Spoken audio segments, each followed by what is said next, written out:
All right. Well, good morning, everyone. My name is Michael Walters, and this is Mike Talks NY Sports. This is the first episode of the mid-season. Well, the thing is, technically it's episode 9, but I'm just calling it mid-season because I did take a break for a couple of weeks and now I'm back. So today we're going to be talking about the New York Knicks and the Nets, what moves they made during the trade deadline, and we're going to give a little bit we're going to give a little bit of an update on the upcoming NFL season and who the Giants and Jets may target. All right. Right now, I'm just going to talk a little bit about the trade deadline. It was a crazy couple of days. Like, we witnessed the unbelievable trade and unexpected trade of Luka Doncic and, other trades going on. Like the Bucks getting rid of Middleton and getting Kuzma. Like, it's a lot of crazy ass moves for the last like week. And it's like I look at the Nets and the Knicks and they barely make any moves. Like, for example, the only move that the New York Knicks made was really just trading away Jericho Sims. Well, the thing is, Jericho Sims did fall out of the rotation. Like, reason is because he has been on the team for 4 years and he's been nothing more than just a third string center, meaning that he has been like the backup for even the backup. Like, earlier in the season, people were wondering, like, way before the Knicks even traded for Towns, they were thinking that they were like speculating or wondering if Jericho Sims was going to make that jump. Was he going to finally have like his breakout season? But apparently that did not happen because they sent him out to the fire and he failed to produce. Like, he played too timid.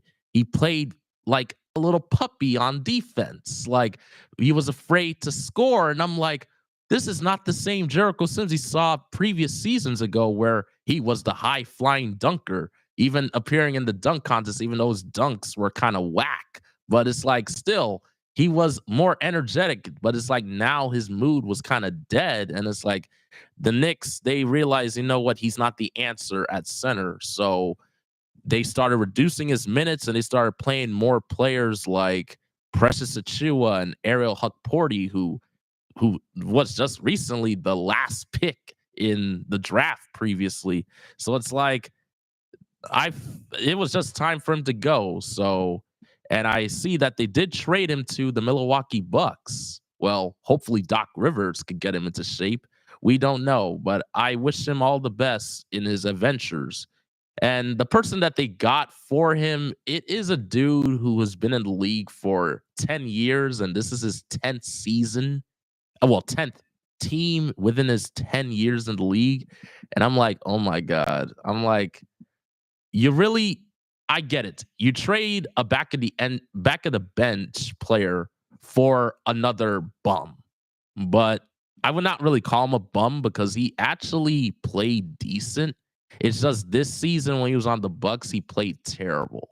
And this individual I'm talking about, his name is DeLon Wright. Apparently, he played with OG Ananobi back in Toronto, and he was also Jalen Brunson's teammate back in Dallas. So they say the only good thing about him is that he is a good defensive player. Like, he can get steals, he could get blocks. The only issue is that his shot ain't really going in, but I feel like they will find ways on how to utilize him. I don't think he's going to get minutes right away because the Knicks do run a 9-man rotation. The ninth player that they play is Landry Shamet, who just came back from a shoulder injury. Thing about him is that he's been having like an up and down season. It's like the last couple of games he has not really scored. And I feel like part of it is because he's probably still dealing with the after effects of popping your shoulder. Because I remember he did not get the surgery for dislocating his shoulder, and you are taking a risk, literally playing with a dislocated shoulder because it can just pop out, and the next thing you know, you're going to have to just get the surgery. So My guess for the Knicks is that if you don't want to waive Landry Shamet, just deactivate him for the season, and then you play other dudes. Like maybe give more time to some of the other rookies, like maybe Tyler Kolek, maybe Pacome Dadier, or even give Obi Toppin's younger brother Jacob Toppin some minutes as well. Like there are other people who could occupy that ninth spot. That's the question going in for the rest of the season. Who are the Knicks going to pick up to fill out the rest of their roster? Because the bench lacks a scorer. I get it. We have Deuce McBride and Cam Payne, but the thing about the both of them is that they're both kind of inconsistent on offense. Because Payne, all he be doing is that he just chugs up threes. I get it. Sometimes it goes in, but not all the time it goes in. I it's like they need a consistent bench score. If you get a consistent bench score, they can probably go far in the playoffs. But I do hear that I was kind of a little surprised that the Knicks did not trade Mitchell Robinson. They had to get rid of his contract in order to get more bench pieces to free up cap space, but instead they said, "All right, we're just going to take a little gamble and we're just going to wait to see if he's actually healthy enough to play." All right, we're going to see if he does come back healthy enough to compete in the playoffs. But I was telling folks of mine, like, I don't know if it's going to work out this time. He may come back healthy, and then come playoff time, another freak accident happens with him. And then the Knicks try to trade him in the offseason, and no one doesn't want to take him. So it's like, I just hope that does not happen. But if you look at history, he always falls down during playoff time. So I don't know. Maybe this year may be different, but we'll see. So that's really it. So my prediction for the Knicks going into like the rest of the season, they probably may win more than 50 games like last season, but only time will tell. They are a better team this season. We still have to look at the fact that Anunoby hurt himself.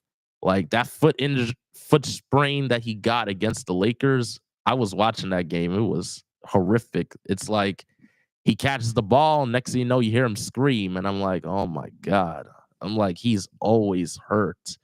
But I'm just hoping that they can find a way how to keep him healthy enough for the playoffs. Because losing Anunoby, I don't know if the Knicks can handle that again, especially if like their players are not playing up to par. Because the thing about the Knicks is that they're different from last year. It's like if one of their star players has a bad game, they can still win games because they have multiple scoring options. Like if Brunson's having an off game, Towns could take on the scoring punch. If Towns has a bad game, it could be either Brunson, Anunoby, maybe even Hart, or even Bridges to take on the scoring throughout the game. So it's like the Knicks are a deep team, and I believe in them. I don't know if they're going to make the finals. They still got to beat Boston. They still got to beat Cleveland, and we're just hoping that they can, prove everyone wrong. All right, right now I'm going to be talking about the Brooklyn Nets. I was pretty shocked that they decided to stand pat during the trade deadline. I'm like, okay, I get it. You are in tank mode. You do not want to win this season. That's why you did the trade where you traded away Dennis Schroeder, and Dennis Schroeder, you traded him to the Warriors, and then they traded Dorian Finney-Smith to the Lakers for D'Angelo Russell. Yes, it's good to see D'Lo back on the Brooklyn Nets, but he probably knows that the team is tanking, obviously. We know all the teams these days, they're tanking because of Cooper Flag. And I'm like, okay, you got like four to five teams tanking, and they all want to get the first pick in the draft. And one thing I have to say is that out of those five or six teams trying to tank for Cooper Flag, only one team gonna get that number one pick. Like, I get it. The Utah Jazz and the Wizards are the two worst teams in the NBA. The chances of them getting the first pick is about 14%. But the thing is, I don't think neither of them are getting that first pick. People are thinking the Raptors may get may get the first pick. If the Raptors end up getting Cooper Flag, that would really be that would be insane. So because they just picked up Brandon Ingram, but it's like I get it. The Brooklyn Nets, they want to tank for Cooper Flag, but I don't think they're going to end up with Cooper Flag. They may end up with one of those other players because this year's draft actually is a good draft. It's not like last year's draft where they were like, "Oh, we don't know who's going to be a superstar out of that draft." Yes, it that this year's draft, last year's draft was a little funny. So we don't know. There are a couple people who are shining for their team so far, and I see that. So though players from last year's draft do have potential, but it's like the draft class of 2025, there are future superstars in that draft. So I would understand why a team like Brooklyn would want to tank.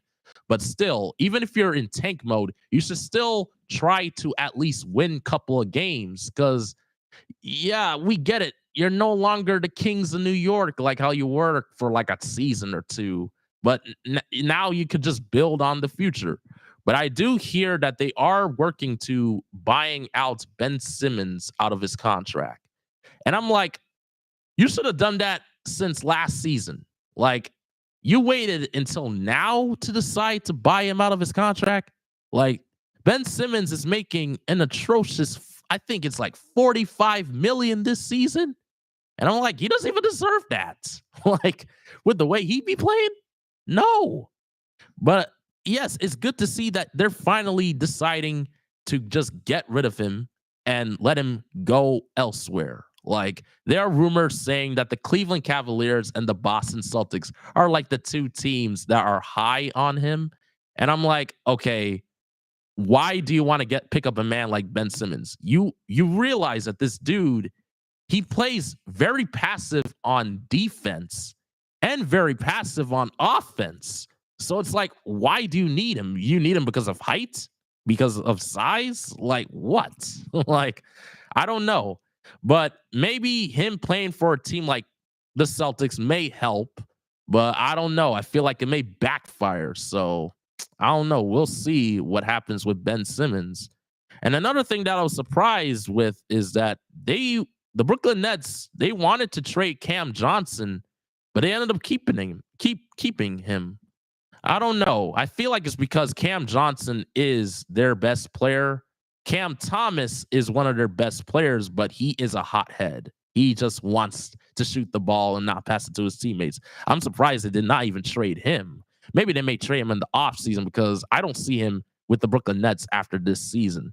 He's going to be out of here because there were a couple games this season that the Nets have played that Cam Thomas just fumbles the bag. He just decides to go, oh, right, I'm just going to shoot the ball and not pass it to my teammates in crunch time. And they've lost a bunch of games because of that. And I'm like, when is this man going to grow up? When is he going to decide to be an actual leader? But instead, he just wants to be the scorer. He just want to be the main scorer on the team. He doesn't want to play for his teammates. So I kind of see, in a way, Cam Thomas being replaced by D'Angelo Russell because D'Angelo Russell, he's more established. He's a vet in the NBA. He's been in the league for 10 years. Like, he is more of an established point guard than Cam Thomas. So all I can say for Cam Thomas, if he does or when he does come back from his injury, is just let it go. Like, let D'Lo take over and just, continue to play, probably build up your trade value so he could be traded in the offseason so you can end up on a better team because your future in the league is kind of bright. You just got to learn how to be a team player. That's all I have for you, Cam Thomas. All right. Right now, I'm going to be talking about the two NFL teams, the New York Giants and the New York Jets. Obviously, this season didn't go too well for both of those teams. Both teams played terrible. Aaron Rodgers was terrible. Daniel Jones was terrible. So it's like looking at it right now is what moves are those teams going to do? What are the Giants going to do? We are hearing that they are trying to look for a quarterback. They're trying to draft a quarterback. There's rumors going around saying that they're trying to draft Shader Sanders. Okay, you're trying to draft Deion Sanders' son. I'm not going to lie, he's not a bad quarterback, but it's like the issue is, can he take on the pressure of being the quarterback for one of New York's like most infamous teams? Like, I don't know. Like, because we saw Daniel Jones, he came out fresh out of Duke. They were like saying, oh, yeah, he's like the new Eli Manning and this and that. And he flopped. He played bad. It's because he couldn't handle the pressure of being a New York professional athlete. Because in New York, we love to criticize. And yes, some players cannot take that criticism. So it's like we're just wondering, can he handle the pressure of being the quarterback for the New York Giants? If you don't want to draft Shader Sanders, maybe go look in free agency, go pick up a quarterback, or maybe go trade for a quarterback. Like, for example, people want the Giants to get Matthew Stafford. Like, I feel like he would not be a bad quarterback for the New York Giants, but I don't know. I don't know if the team, whatever team he's on, is gonna get rid of him. So I don't know. So the Giants, their future in finding a new quarterback it's uncertain. So we'll see. But I feel like a lot of us New York Giants fans, we are upset that Saquon Barkley is no longer on the team. But it's kind of crazy that for his first season as an Eagle, he is in the Super Bowl. So it's like, I can speak for all of us New York fans. We do not want the Eagles to win the Super Bowl because we do not want Saquon to be happy. But, we don't know what's going to happen on Sunday. So, the Chiefs may still lose. So we're just hoping and praying the Eagles don't win, because if the Eagles win, all the Giants fans are going to say how the Giants messed up their team by letting him go. So I don't know. It's gonna be a crazy Sunday night. Yeah, and then now the New York Jets. I don't know. Aaron Rodgers, I know he said he wants to play more seasons in the NFL, but my message to him is just give it up. You're not good anymore. You're washed up. You're never going to be like Brady. You're never going to be like Joe Montana. You're your own person. You already won a Super Bowl with the Green Bay Packers. You're not going to win a Super Bowl with the New York Jets. The New York Jets are a bad team. They're looking for a new coach, for crying out loud. They're not a good team. Like, they need to get a new general manager. They need to get a whole new coaching staff, a whole new offensive line, a whole new defensive line. Their team is not good. There were a couple games where they were just like one play away from winning, and he just fumbled the football in the end. And I'm like, I don't know. The New York Jets, there are a long way from being a Super Bowl team. They probably need like a good, like maybe 5 to 10 years really to be a good team again, because that team still has a lot of issues from inside. And Aaron Rodgers saying he wants to spend the rest of his career with the Jets, do not do that. Either go to a different team and decide to be the quarterback over there, like maybe a team like the Steelers or a team like the Rams or whatever. Go to one of those teams that are close to making a Super Bowl than playing for a terrible team like the Jets. But instead, he wants to stay, saying, oh, I feel like my legacy can be repaired. Your legacy is destroyed. You're already destroying your legacy. If you want to save yourself from ending your career in a tumultuous way, either retire or play on a different team. That's it. So my prediction for the New York Jets is they're not going to get rid of Aaron Rodgers. They're going to try one more season with him, and if they fail, we're probably going to start seeing rumors of Aaron Rodgers retiring. So, yeah, that's really it for the New York Jets. All right. Right now, I have come to the conclusion of today's episode. Yes, today it was a little short, but this was the first episode in a while. Well, I'll catch you guys next week on Friday when I'm going to be talking more about New York sports. So this is Michael Walters reporting from WIUR. This is Mike Talks NY Sports. Have a good day.